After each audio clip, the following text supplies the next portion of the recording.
Olá, sejam bem-vindos ao canal da Igreja Presbiteriana da Coama. Hoje daremos continuidade aos nossos estudos na Confissão de Fé de Westminster. Nós abordaremos o capítulo 9, que trata do livre-arbítrio. Feche seus olhos, vamos elevar a Deus uma oração. Santo e maravilhoso Deus, obrigado, Pai, pelo privilégio que temos de Te buscar, Senhor, a liberdade que Tu nos deste, nós que somos Teus filhos, Pai. Nós Te pedimos que Tu fale ao nosso coração, nos dê, Pai, entendimento, clareza, Pai, e sabedoria, para Te buscar, para aprender mais sobre Ti e para aplicar, Deus, tudo que há que aprendermos e ouvirmos nos nossos corações. E é no Teu nome, Pai, que nós oramos e Te pedimos, em nome de Jesus. Amém. Nós vamos ter uma conversa sobre um tema muito delicado. Quem já se deparou com discussões acerca do livre-arbítrio? É muito comum esse tipo de conversa em rodas de amigos da igreja, de outras igrejas, e sempre é um tema que gera muita discussão. Mas o objetivo aqui não é fazer um estudo aprofundado sobre o livre-arbítrio. Nós vamos seguir as seções da Confissão de Fé, que, no meu entendimento, são suficientes para um entendimento acerca do tema. Obviamente, existem livros mais complexos que foram discutir detalhes, enfim. Nós temos liberdade para isso. Né? O Catecismo de Fé de Westminster, ele compõe um dos símbolos de fé da Igreja Presbiteriana do Brasil, juntamente com o Catecismo Maior de Westminster e o Breve Catecismo de Westminster. Você pode se perguntar, se você caiu de paraquedas aqui no meio do capítulo 9, o que é a Confissão de Fé, que documentos são esses, para que serve? Então, esses documentos históricos, como as confissões de fé, os credos, eles não tentam usurpar o lugar das escrituras.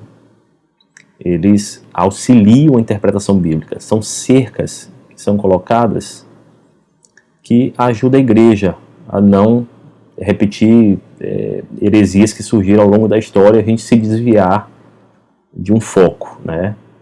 Então, justamente, por exemplo, a Confissão de Fé de Westminster reuniu 151 teólogos, né? Passaram uns 4 anos discutindo as principais questões que originaram os 33 capítulos da Confissão de Fé, fora as perguntas e respostas que estão no Catecismo Maior e no Breve Catecismo, né?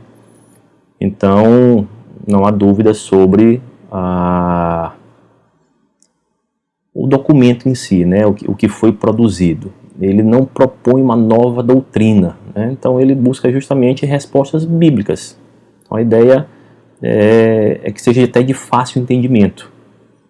Então a ideia não é trazer questões que vão gerar mais dúvidas ainda, no sentido de não ter uma base bíblica nesse sentido, né? Mas a ideia é justamente organizar, né? Então nós estamos partindo para o capítulo 9, mas já viemos de uma jornada aí pelos outros capítulos, onde tratamos sobre as Sagradas Escrituras, tratamos sobre Deus e da Santíssima Trindade, né? Tratou um pouco dos atributos de Deus, tratamos dos decretos, falamos da criação, da providência, falamos da queda, né? A questão do pecado, o pacto. Por último agora, sobre Cristo como nosso mediador e vamos entrar no assunto do livre-arbítrio. Então, assim, nós não vamos entrar em questões filosóficas e nem discussões sobre arminianos e calvinistas, né? Não é o objetivo aqui, né? Vamos tratar das seções do catecismo e buscar as referências bíblicas, né, a respeito desse tema. Então, no capítulo 9, nós temos na seção 1 o seguinte: Deus dotou a vontade do homem de tal liberdade natural que ela nem é forçada para o bem nem para o mal, nem a isso é determinada por qualquer necessidade absoluta de sua natureza. Então aqui nós temos, nessa seção, Deus dando ao homem uma liberdade natural. Então essa vontade que é percebida no homem, ela foi uma dádiva de Deus aos seres, né, racionais, como a gente vai ver mais na frente. Então o homem ele é dotado de uma vontade, de uma liberdade natural. E isso é um ponto de essência no ser humano. É essencial que o homem tenha essa liberdade de escolha, essa vontade. Então, essa vontade ela nem é forçada para o bem e nem para o mal, né? Então, nós temos o texto bíblico de Mateus 17, 12. Eu, porém, vos declaro que Elias já veio, e não o reconheceram. Antes, fizeram com ele tudo quanto quiseram. Assim também o Filho do Homem há de padecer nas mãos deles. Então aqui, fizeram com ele tudo quanto quiseram. Então aqui você tem o homem exercendo a sua liberdade natural e fazendo o que quer. O texto de Tiago 1,14, ao contrário, cada um é tentado pela sua própria cobiça, quando esta o atrai e seduz. Então, é tentado por sua própria cobiça. Isso é algo que está no homem. Não existe uma manipulação externa, simplesmente o homem fazendo aquilo que quer, o que tem vontade, o que tem desejo. Os céus e a terra tomo hoje por testemunhas contra ti, que te propus a vida e a morte, a bênção e a maldição. Escolhe, pois, a vida para que vivas tu e a tua descendência.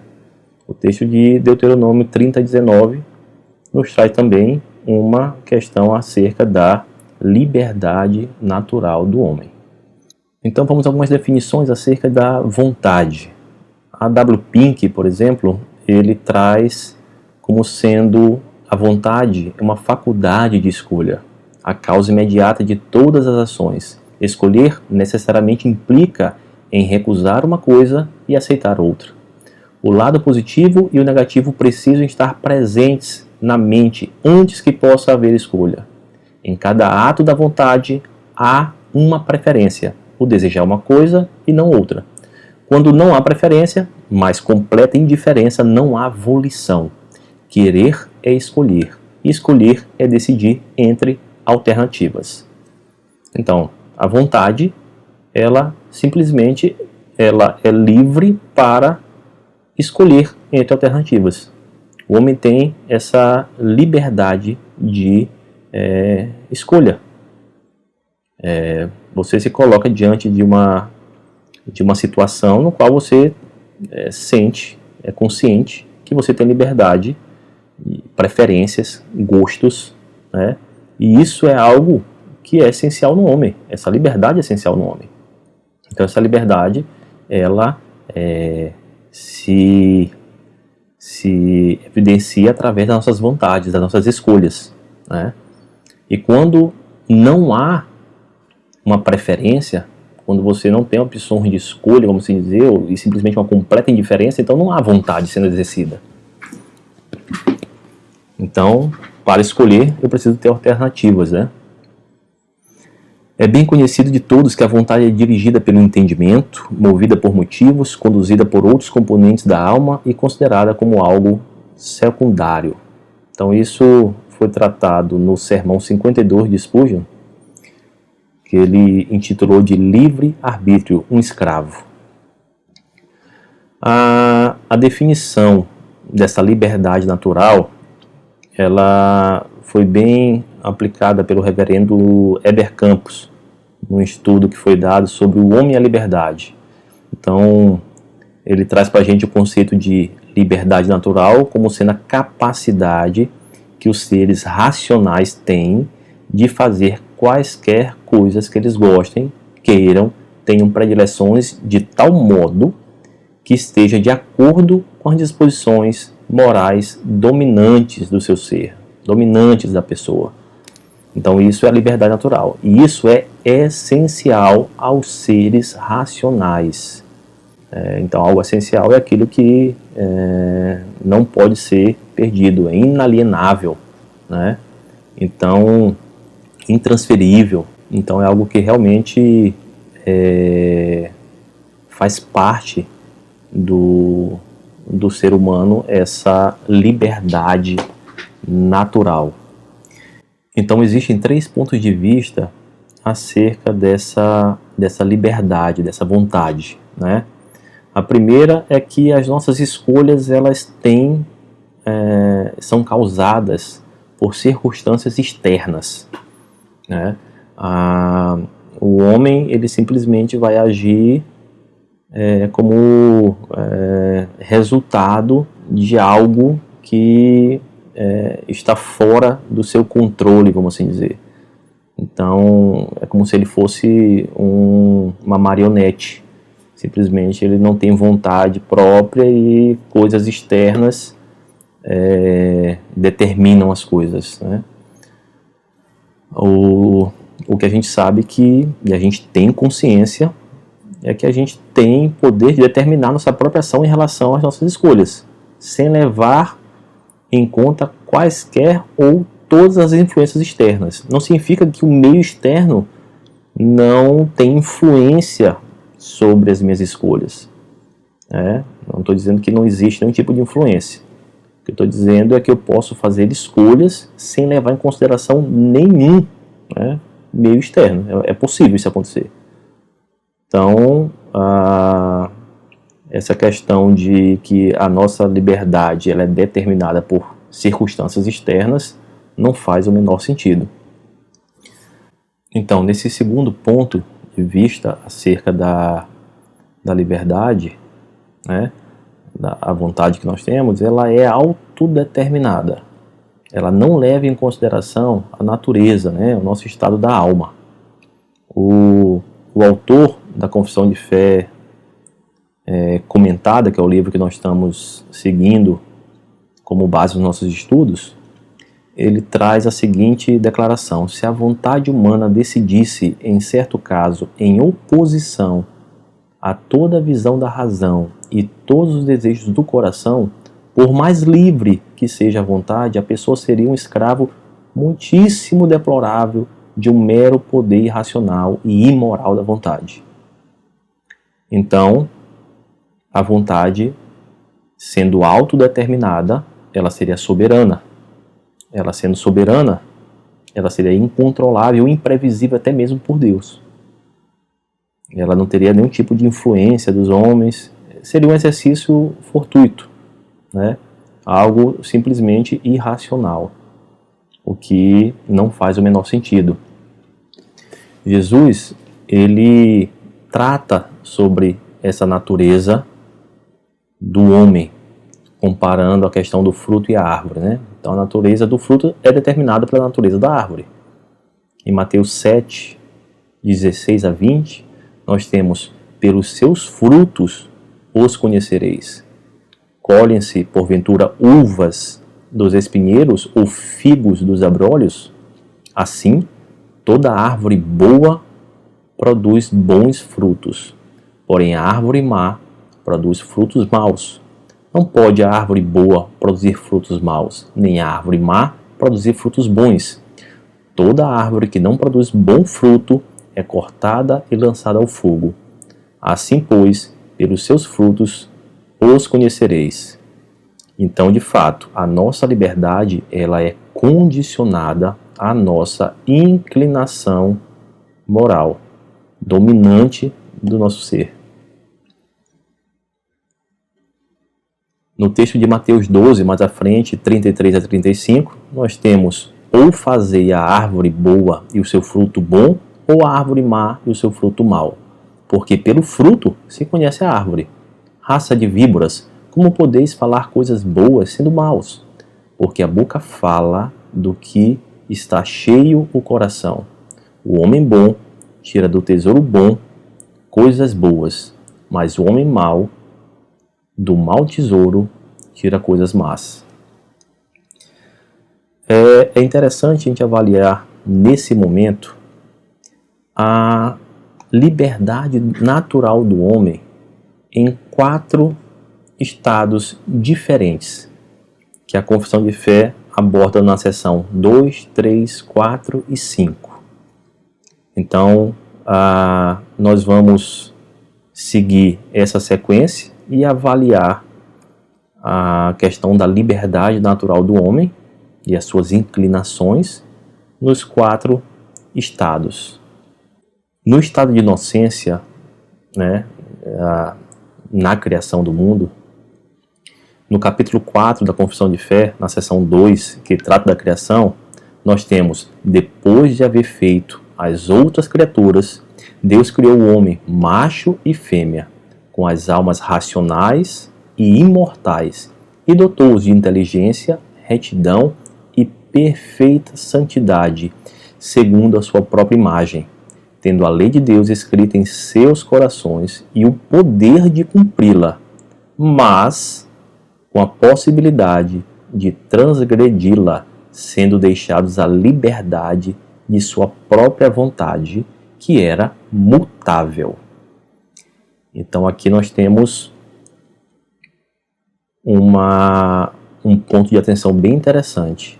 O homem ele foi dotado de uma liberdade, ele foi criado reto, santo e perfeito, teve a lei de Deus escrita em seu coração, tendo a lei de Deus escrita em seu coração, e ele tinha poder de cumpri-la.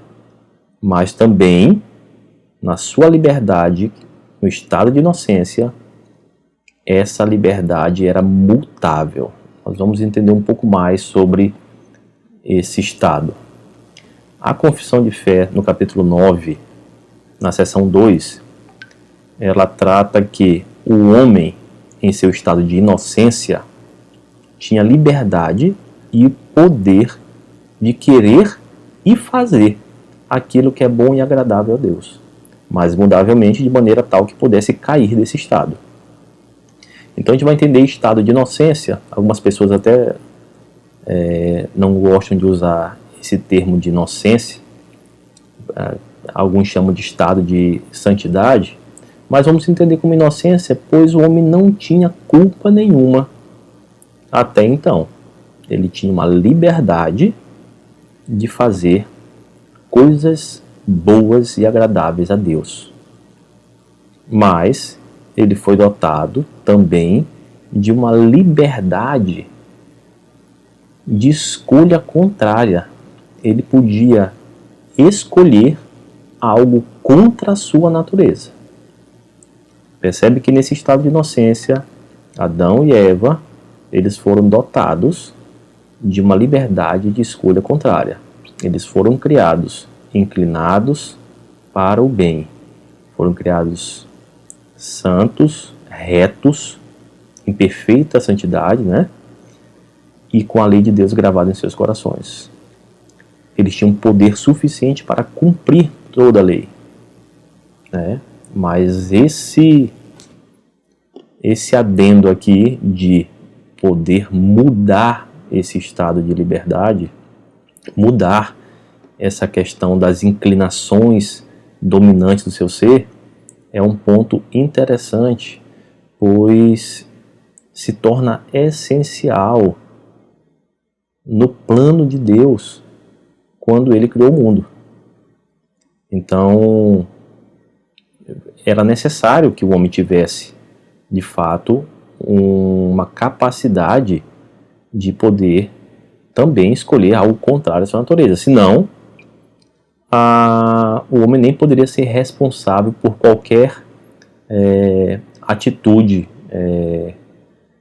Seria algo simplesmente determinado. Não que Deus não determine as coisas, mas o homem não teria nenhum tipo de responsabilidade em relação às suas escolhas. E aqui, nesse estado de inocência, foi dada ao homem uma liberdade de escolher contrariamente à sua natureza. A natureza do homem que foi criada era uma natureza boa, santa e perfeita. No texto de Eclesiastes 7:29 nós temos: eis que tão somente achei que Deus fez o homem reto, mas ele se meteu em muitas astúcias. Também disse Deus: façamos o homem à nossa imagem, conforme a nossa semelhança, tenha ele domínio sobre os peixes do mar, sobre as aves do céu, sobre os animais domésticos, sobre toda a terra e sobre todos os répteis que rastejam pela terra. Isso em Gênesis capítulo 1, versículo 26. Mais à frente, nós temos, em Gênesis 2, 16 a 17, e o Senhor Deus lhe deu essa ordem: de toda a árvore do jardim comerás livremente, mas da árvore do conhecimento do bem e do mal não comerás, porque no dia que dela comeres, certamente morrerás. Então, foi dado a liberdade de escolha para o homem. E nesse estado de inocência, o homem tinha sua natureza pura, santa e perfeita. Mas ele tinha também a capacidade de escolher algo contrário à sua natureza. Então, nesse estado de inocência, o homem tinha a capacidade para pecar e a capacidade para não pecar. Então ele foi criado, dotado dessa liberdade, e na sua liberdade ele poderia escolher algo contrário à sua natureza. Então Adão e Eva, os seres racionais que foram criados, eles foram dotados dessa liberdade. Então isso era essencial para o cumprimento dos planos divinos. Esse era o plano de Deus. A gente não tem como se aprofundar muito nessas questões, porque nós não vivemos esse estado de inocência. Então, o que nós sabemos é que o plano de Deus, o plano divino dele, o seu cumprimento, para que ele fosse executado, era necessário que o homem tivesse essa liberdade de escolher contrariamente à sua natureza. Isso faz parte do governo, faz parte do poder que Deus tem, da soberania de Deus sobre a criação. Ele é o Criador, ele é o Deus soberano. Paulo, quando escreveu a Tito, no capítulo 1, no versículo de 1 a 3, ele diz: Paulo, servo de Deus e apóstolo de Jesus Cristo, para promover a fé que é dos eleitos de Deus e o pleno conhecimento da verdade, segundo a piedade, na esperança da vida eterna que o Deus, que não pode mentir, prometeu antes dos tempos eternos e, em tempo devido, manifestou a sua palavra mediante a pregação que me foi confiada por mandato de Deus, nosso Salvador. O que nós temos agora a seguir é a nossa transição do estado de inocência para o estado de pecado. Então, nesse estágio, nessa transição, o que nós temos? Desculpa, o que nós tínhamos, o que nós perdemos, o que aconteceu, né? Então, o homem, ele, com a sua liberdade, e a gente sabe que ele tinha uma liberdade de escolha contrária também, ele andava próximo a Deus. Ele tinha capacidade para pecar e a capacidade para não pecar. Ele tinha suas inclinações, a sua natureza santa, era reto, era puro, né? Mas, ao cometer o pecado, ao transgredir o pacto de obediência que foi firmado com Adão, nós iniciamos o processo de queda. E na queda, houve uma ruptura da nossa aproximação com Deus, né? Ocorreu a nossa morte espiritual, então houve uma separação. Então o pecado, ele nos literalmente separa de Deus, no sentido que a nossa inclinação, ela foi deturpada, ela foi corrompida, né? O que antes olhávamos para Deus e andávamos próximo de Deus, agora nós andamos perto do pecado, né? Houve uma cegueira para tudo aquilo que é bom, né? E em vez de servir a Deus, serve-se a Satanás, sendo escravos do pecado. O homem continua com a mesma liberdade que ele tinha antes. Que liberdade é essa? A liberdade de escolher qualquer coisa que ele queira, que ele tenha predileção, que ele tenha vontade, qualquer coisa que der na telha, ele faz. Ele faz porque ele quer, ele faz porque ele gosta. Só que agora, a nossa inclinação no estado de pecado, ela é uma inclinação para o mal. É uma inclinação para coisas que não são mais boas espiritualmente. Então, como nós fomos corrompidos, as nossas faculdades de percepção, vontade, emoções, as nossas motivações, então tudo isso foi corrompido na queda. Então, o nosso foco, o nosso alvo, que era Deus, agora é o pecado. Então, continuamos com a liberdade de poder escolher qualquer coisa, desde que o pecado agora é a minha inclinação natural, né? Então, o homem, ele agora é incapaz de não pecar. Então, ele perdeu a capacidade para não pecar. Agora ele é incapaz de não pecar. E nós vamos entender um pouco mais sobre esse estado. Na seção 3 nós temos: o homem, com a sua queda no estado de pecado, perdeu totalmente a capacidade da vontade quanto a qualquer bem espiritual que acompanhe a salvação, de tal maneira que o homem natural, tornando-se totalmente indisposto no tocante àquele bem e morto em pecado, não é capaz, por sua própria força, de converter-se, nem ainda de preparar-se para isso. Então, olha o tamanho da confusão, o tamanho da bagunça que virou do que foi esse estado do pecado na vida do ser humano, né? Então mexeu completamente com a nossa vontade, de forma que a gente não tem mais nenhum tipo de, enquanto no estado de pecado, nenhum tipo mais de vontade para praticar qualquer bem espiritual. E nem buscamos mais a salvação em relação a isso, ou seja, foi tudo realmente deturpado. Então essa perda da capacidade, nós temos os textos de João e Romanos, João 15,5, eu sou a videira, vós os ramos, quem permanece em mim e eu nele, esse dá muito fruto, porque sem mim nada podeis fazer. Então, Jesus está dizendo que sem ele nada de bom pode ser feito. Então, nós perdemos a capacidade e ele deixa claro que sem ele nada pode ser feito. Ele é a árvore boa. Então, para que a gente possa dar frutos bons, só estando na videira verdadeira. Como está escrito, não há justo nenhum sequer. Não há quem entenda, não há quem busque a Deus. Todos se extraviaram. A uma se fizeram inúteis. Não há quem faça o bem, não há nenhum sequer.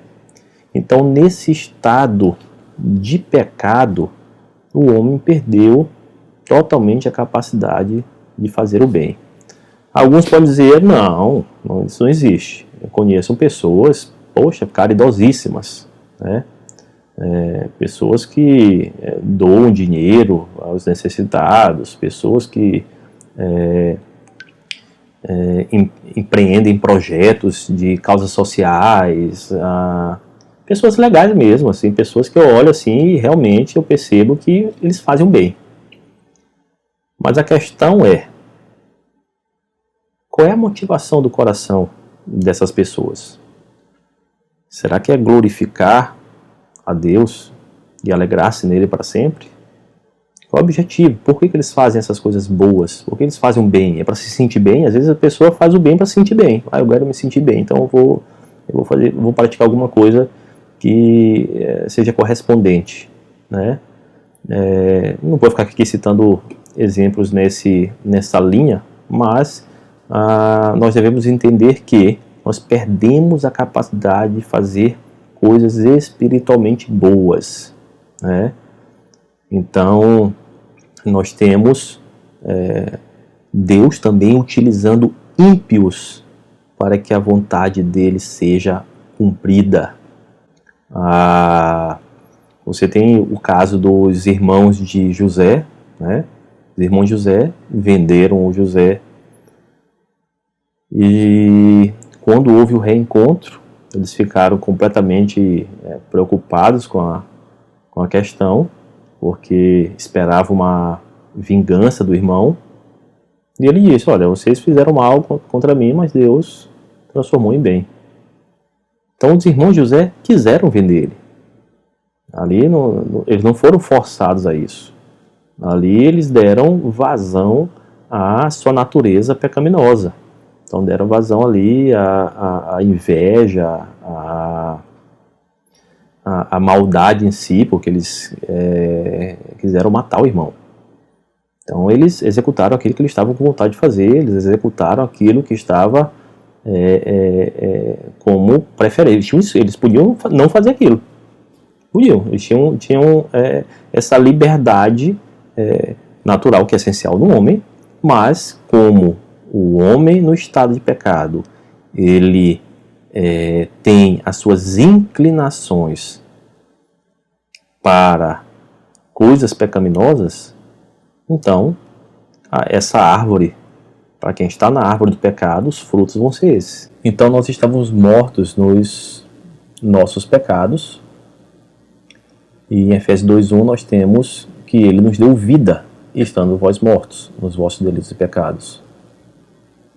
E a vós outros, que estáveis mortos pelas vossas transgressões e pela incircuncisão da vossa carne, vos deu vida juntamente com ele, perdoando todos os nossos delitos. Então percebe-se que no nosso estado de pecado, ele é um estado de morte. Então, o morto, ele não tem nenhum tipo de vontade no sentido de querer coisas boas. O pecado, ele nos abateu completamente. E nós não temos nenhuma capacidade própria, nenhuma força interior de se converter. Então, isso não existe porque nós estávamos mortos. Morto não tem força própria, não tem uma opção de escolher coisas boas. O nosso foco, a nossa inclinação, a nossa natureza, nós éramos livres para fazer qualquer escolha que estava em conformidade com a nossa natureza caída no estado de pecado. Então, ou seja, o homem continuava livre, a sua liberdade natural. Então, assim, o homem, ele não é capaz, por sua própria força, de se converter. Né? E de onde vem isso? Imagina, o homem, ele está num estado de pecado, no qual as suas escolhas, ele continua livre, como nós falamos, a liberdade natural ela é essencial no homem, independente do estado que ele esteja, mas no estado de pecado, a sua liberdade, né, entre aspas aqui, ela é uma liberdade para pecar. Ele é livre para pecar, né? Então, como a sua inclinação moral ela foi corrompida, então ele acaba se tornando um escravo desse pecado, pois o que ele faz, tudo aquilo que ele pode escolher, está relacionado ao pecado. Então ele não tem nenhuma força, né, própria, nenhuma capacidade de sair dessa situação por si só. Em Efésios 2, de 2 a 5, nós temos: nos quais andastes outrora, segundo o curso deste mundo, segundo o príncipe da potestade do ar, do espírito que agora atua nos filhos da desobediência, entre os quais também todos nós andamos outrora, segundo as inclinações da nossa carne, fazendo a vontade da carne e dos pensamentos. E éramos, por natureza, filhos da ira, como também os demais. Mas Deus, sendo rico em misericórdia, por causa do seu grande amor com quem nos amou, e estando nós mortos em nossos delitos, nos deu vida juntamente com Cristo. Pela graça sois salvos. Então percebe de onde vem a nossa salvação, de onde vem o nosso resgate, né? Ele não vem de nós mesmos, porque nós não temos essa inclinação para as coisas boas do Espírito, né? A gente simplesmente estava num lado totalmente oposto. No livro de Concórdia Luterano, nós temos a seguinte declaração: cremos que nem o intelecto, nem o coração, nem a vontade do homem não regenerado é capaz, por sua própria força, entender, crer, abraçar, querer, começar, aperfeiçoar, efetuar, operar ou cooperar com coisa alguma no que tange ao que é espiritual e divino. Mas o homem se acha tão morto e corrompido acerca do bem que na natureza humana, desde a queda e antes que seja regenerada, não há sequer uma centelha de força espiritual nela residindo, que possa ele preparar-se para receber a graça de Deus. Em 1 Coríntios 2,14 nós temos: ora, o homem natural não aceita as coisas do Espírito de Deus, porque eles são loucura, e não pode entendê-las, porque elas se discernem espiritualmente. Então, nós, resumindo esse ponto do estado de pecado, na queda, a natureza humana que ela tinha no estado de inocência, foi totalmente corrompida. Totalmente. As suas percepções, as suas emoções e as suas volições. Vendo a mulher que a árvore era boa para se comer, agradável aos olhos, e a árvore desejável para dar entendimento, tomou-lhe do fruto e comeu, e deu também ao seu marido, e ele comeu. Então percebe? Vendo a mulher. Então ela teve percepções que a árvore era boa. Então ali ela começou a mexer com a sua emoção, agradável aos olhos. E ela começou a ter desejos, desejável para dar entendimento. Aí todo esse processo ele resultou na ação de tomar e comer do fruto. Então percebe que muitas vezes, quando a gente se depara com o pecado na vida, ele geralmente mexe, você percebe ele mexendo com... Isso só consegue perceber, obviamente, um cristão que foi regenerado e ainda luta, né, com muitas questões acerca do pecado. A gente vai ver um pouco mais na frente. Mas percebe que começa a progressão, né? Você vê algo, você tem aquela emoção, você deseja e você executa, né? Então, e é tudo algo que você tem uma liberdade natural para exercer nesse ponto. Então você não está sendo forçado, né? Vamos dar sequência aqui na seção 4 Não, antes disso, tem mais um texto do A.W. Pink, no livro Deus é Soberano, que é bem interessante também. Em si e de si mesmo, o homem natural tem o poder de rejeitar a Cristo. Porém, não tem o poder de receber a Cristo. E por qual razão? Porque a sua mente está em inimizade contra Deus. Porque o seu coração odeia Deus. O homem escolhe aquilo que está de acordo com a sua própria natureza. E, portanto, antes de haver a possibilidade de escolher ou preferir aquilo que é divino e espiritual, uma nova natureza precisa lhe ser concedida. Em outras palavras, importa-lhe nascer de novo. E isso se dá na sequência no estado de graça.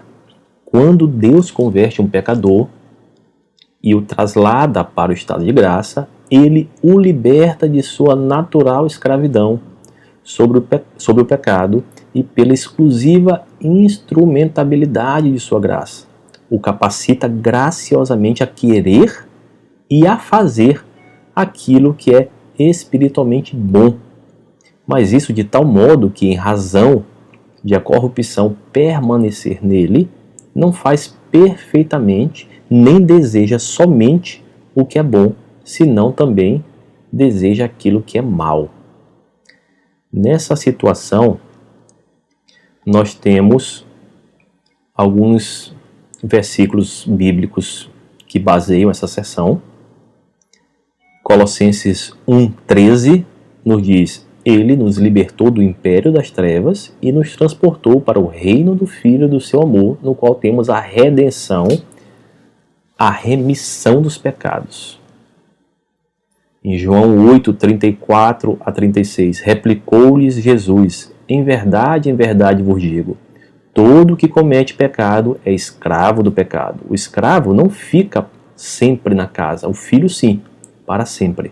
Se, pois, o Filho vos libertar, verdadeiramente sereis livre.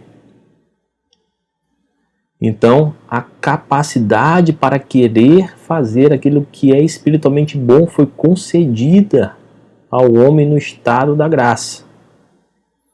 Filipenses 2,13, porque Deus é quem efetua em vós tanto querer como realizar segundo a sua boa vontade. E Romanos 6,22, agora, porém, libertados do pecado, transformados em servos de Deus, tendes o vosso fruto para a santificação e, por fim, a vida eterna. E para terminar essa série de versículos que dão base de sustentação para essa seção 5, então aqui nós temos o texto de Paulo aos Romanos, no capítulo 7, de 15 a 23, que nos diz: porque nem mesmo compreendo o meu próprio modo de agir, pois não faço o que prefiro, e sim o que detesto. Ora, se faço o que não quero, consinto com a lei que é boa. Nesse caso, quem faz isso já não sou eu, mas o pecado que habita em mim. Porque eu sei que em mim, isto é, na minha carne, não habita bem nenhum, pois querer o bem está em mim, não porém o efetuá-lo. Porque não faço o bem que prefiro, mas o mal que eu não quero, esse eu faço. Mas se eu faço o que eu não quero, já não sou eu quem o faz, e sim um pecado que habita em mim. Então, ao querer fazer o bem, encontro a lei de que o mal reside em mim. Porque no tocante ao homem interior, tenho prazer na lei de Deus, mas vejo nos meus membros outra lei, que guerreando contra a lei da minha mente, me faz prisioneiro da lei do pecado, que está nos meus membros. Então aqui nós temos a sequência das transições entre os estados, né? Então, estávamos discutindo acerca do estado da graça, né? Mas de onde viemos? Do estado de pecado. Então, o estado de pecado, que outrora estávamos mortos nele, só foi possível a vida em Cristo Jesus na cruz, onde foi remido os nossos pecados. E agora, os cristãos, eles que foram traslados para o estado de graça pela conversão de Deus, ou seja, o homem não tinha nenhuma capacidade em si mesmo de transitar entre esses estados, né? Ele não tinha capacidade em si mesmo, pois ele estava morto, de sair do estado de pecado e ir para o estado de graça. Não existia essa possibilidade. Então, Deus, o Espírito Santo e Cristo Jesus, a Santíssima Trindade, opera em nós uma transformação de tal maneira, e esse transformar, ele transforma justamente o quê? O coração corrompido do homem. Porém, essa transformação, ela é um processo, né? Ela é um processo. Nós fomos justificados, esse é um ato, e nós estamos num processo de santificação. Isso vai ser mais abordado nos próximos capítulos, tá? Aqui só para a gente poder fazer um rápido entendimento. Então, estávamos mortos no nosso estado de pecado. Ali não tínhamos condições nenhuma de reagir em direção a Deus. Deus nos chama, nos converte e nos coloca num estado de graça. E isso é operado por Deus, tanto o querer como o realizar. Às vezes até um ímpio no estado de pecado, ele pode até entender que realmente existe Deus, ouvir falar acerca do pecado, sei que eu sou um pecador e tudo mais, mas aquilo não passa disso, não passa de uma percepção moral acerca do pecado. Porém, para que ocorra a verdadeira transformação, isso é operado pelo Espírito Santo, não está no homem, isso. Então, nesse estado, nós temos uma liberdade espiritual, né? Continuamos livres, naturalmente, continuamos fazendo escolhas, continuamos querendo as coisas, continuamos desejando, né? Então, as nossas vontades, elas continuam dentro da liberdade que a gente já vem conversado, né? Mas nós agora temos a capacidade para não pecar, certo? Isso é diferente do próximo estado de glória, que nós não teremos como pecar. Nesse estado de graça, no qual o Espírito Santo nos convence do pecado e Deus opera em nós o querer, o realizar, né? O texto de Gálatas que está aí, ele mostra um pouco dessa guerra que vivemos, porque a carne milita contra o Espírito e o Espírito contra a carne, porque são opostos entre si, para que não façais o que porventura seja do vosso querer. Então, sem dúvida, o Espírito Santo, ele poderia simplesmente nos colocar no estado de glória, de cara, né? Deus poderia, no plano dele, gente, não preciso desse estágio de santificação, vou colocar no estado de glória e acabou o assunto. Poderia, mas não foi assim que ele quis.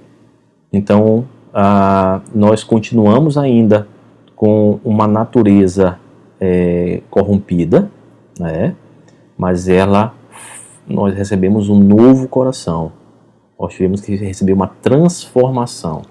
E agora, essa transformação, essa liberdade espiritual que nós recebemos em Cristo, ela é essencial para os cristãos. Então, a gente recebeu a capacidade para não pecar, tanto é que cristãos regenerados, eles não cometem qualquer pecado, né? Então, a gente pode não pecar, né? Alguns pecados a gente consegue evitar, mas ainda vivemos numa condição que pecamos. Então, e aqui encerramos o capítulo 9, acerca do livre-arbítrio, terminando com o estado de glória, né? Então, somente no estado de glória é que o homem será perfeita e imutavelmente livre para fazer somente o bem. Amados, agora somos filhos de Deus e ainda não se manifestou o que haveremos de ser. Sabemos que quando ele se manifestar, seremos semelhantes a ele, porque haveremos de vê-lo como ele é. 1 João 3,2. Judas 1,24 diz que, ora, aquele que é poderoso para vos guardar de tropeços e para vos apresentar com exultação, imaculados diante da sua glória. Irmãos, eu sei que não é um assunto tão simples de entendimento, tá? Não é um assunto... na verdade, sim. Como a confissão de fé, ela aborda essas sessões de forma resumida, né? Aqui nós temos um resumo, né? Cada sessão dessa tem a área para poder se aprofundar bastante, né? O que tem de livro aí que trata de vários assuntos em vários estados, né? Do homem, tem bastante coisa, tá? Mas a confissão de fé, a ideia dela é justamente ser algo de um fácil entendimento, né? Então ele já foi compilado, né? Imagina, nessa confissão, o tanto de teólogo que estava reunido discutindo essa temática. Às vezes você se reúne com amigos para falar sobre esse assunto, às vezes ninguém chega a um consenso, você numa rodinha com 5 pessoas. Imagina 151 teólogos discutindo esse assunto para chegar nessas declarações, né? E como a gente viu, são declarações que apresentam na Bíblia a sua base, né? Então aqui nós temos a Bíblia como fonte dessa sabedoria. Então não existe aqui um achismo, alguma coisa parecida nesse sentido, né? Não foi um livro-texto sem qualquer tipo de fonte, né? Ou de fonte duvidosa. A fonte foi a Bíblia. A maior dificuldade nossa é de aceitar.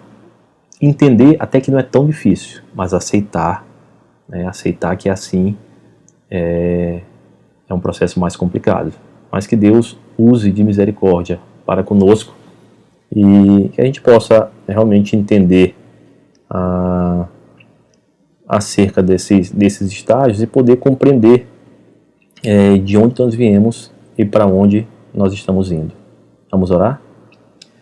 Pai querido, obrigado, Pai, porque a Tua palavra, Deus, ela é a fonte de toda a sabedoria.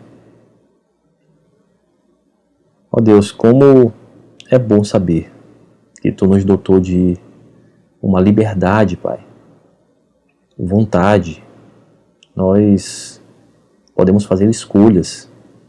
E hoje, regenerados, Pai, em Cristo Jesus, nós podemos olhar para Ti, Pai, e saber que Tu és a fonte da nossa alegria, da nossa esperança.